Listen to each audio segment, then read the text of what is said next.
Galnet News, your galaxy in focus, 27th of January, 3301. In today's news, reports of an undercover 65,000 light-year journey from the other side of the galaxy. Dulos has announced its intention to secede from the Federation. Conflict emerges in Tionisla near Lave. Istanu piracy is out of control. Pilot Johanna Meister disappears in the Silver Comet mystery. And the sail in LHS 3447 has come to an end. A story from the other side of the galaxy now, where Commander Eramis Kamzel has reported in from an incredible 65,300 light-years from the human origin system of Sol. Back on December 16th last year, a modified ASP explorer named Beagle was launched on a mission codenamed Distant Suns. It was funded by Transorbital Dynamics, who are a Federation subcontractor, with the aim of exploring the far side of the galaxy, the Piracy 3 sector in particular, to search for life and possibly highly technologically advanced species. Although it appears that Commander Kamzel was unsuccessful in finding advanced life on the other side of the galaxy, the Beagle did reach the far side of the Scutum Centaurus arm, and plotting the borders of the Piracy 3 sector was possible. There, it appears Kamzel ran into some technical problems, suffering heavy damage from a binary red giant system and sustaining severe hull damage, which turned out to be impossible to repair. Latest reports indicate that he is currently limping back towards civilized space in the Beagle in the hopes that a long-range rescue mission might be enacted. The reaction towards the Federation has been somewhat tense, as it would indicate that by keeping this exploration mission undercover for so long, they have breached first contact protocols, although no official word from the federal government has yet emerged.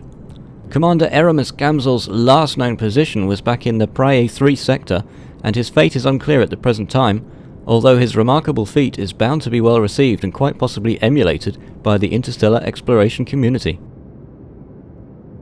Some news from Dulos now, where a record number of people turned out to vote on the matter of an independent Dulos this weekend.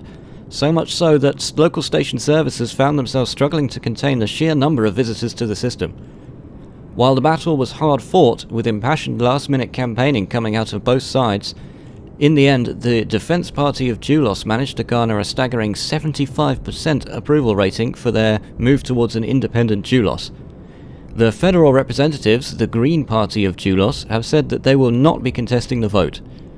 The news comes as quite a blow for President Halsey, whose heavy-handed rule of federal frontier systems has seen a number of far-flung provincial governments start to question the value of maintaining ties with Sol. Doubtless, this most recent defection will be watched with great interest by powers throughout the galaxy, although exact details regarding a roadmap towards the true independence for Dulos have yet to be announced. The news emerges after concerns from the Green Party of Dulos that they were lagging about 30 points behind in opinion polls. Ahead of the vote, Federal President Halsey announced that she had confidence in the people of Dulos to choose their own way, although no comment has emerged from her office after the results were announced. Some news from Alliance territory now, where reporter Chip Washington has the story. Reports have been issued from Tionisla regarding skirmishes within the system. Lave Fortune Organization, an Alliance faction, and the local Tionisla Defense Force have come to odds with each other recently. It is speculated that the desire to increase their influence within the system is the reason that the two factions fell into armed conflict. Currently, 2 conflict zones within Tionisla have become hotspots of skirmishes between the two factions. The conflicts are not fierce, having minimal casualties, but it is unknown whether or not this will escalate further. It is unclear at the moment as to who is the aggressor among the two sides, though a Commander Ol commented that, quote, "The Tionisla Defense Force are a rather shady organization who the good people of Tionisla could do well without," end quote. This has been Chip Washington, Galnet News. In further Alliance news now, an investigation into local pirate activity near the Alliance core systems has shown a focused gathering of cutthroat pirates in the Istanu system. Miners operating in the area have been abruptly forced to leave or face death at the receiving end of high-powered beam lasers. One local miner who wished to remain anonymous due to future health reasons had this to say about the situation. "It's out of control. These pirates won't let an honest miner do a day's job without getting shot at. The Alliance aren't interested in doing anything about them. We need more independent pilots to come help clean up this mess." individual contractors are being informed that many bounties are up for grabs. For a point of contact, Commander Jobedy of the Alliance Outskirt Fleet has taken a lead and is forming a local militia to assist the innocent miners reclaim the system. Some news from the Alioth system now, where the bounty hunter gossip columns are abuzz with the reported sighting of the fabled Silver Comet. A long-standing superstition states that anyone who sees the Silver Comet will die, and it seems this latest sighting will only serve to reinforce the myth. The report came from Tionisla by pilot Johanna Meister, deadly rank, who has since disappeared, last sighted in the Alioth system. The Federal Navy dispatched a task force to investigate the mysterious comet's appearance in Tionisla, although so far they claim to have uncovered no evidence to support Commander Meister's claim. This news hasn't stopped independent hunters from getting curious.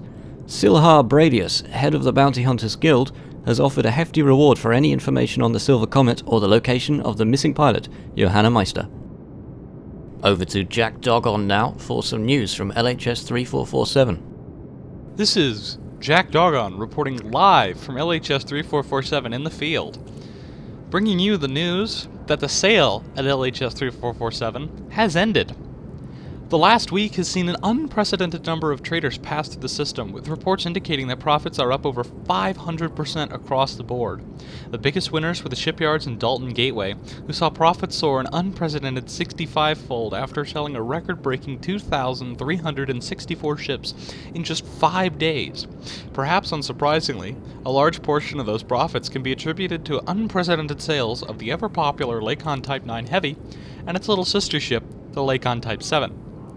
The future of LHS 3447 Party had this to say. The future of LHS 3447 Party, in partnership with the LHS 3447 Dynamic and Company Corporation, would like to take this opportunity to thank customers both old and new for their continued patronage. Members of the local community flocked to social media to praise the leadership of the future of LHS 3447 Party, not only for increasing trade across the board, but also for their continued commitment to making LHS 3447 a hub of federal activity for the surrounding sector. Live from LHS 3447, this is Jack Dogon signing out. And that's the Galnet news for today. Tune in next time to keep your galaxy in focus.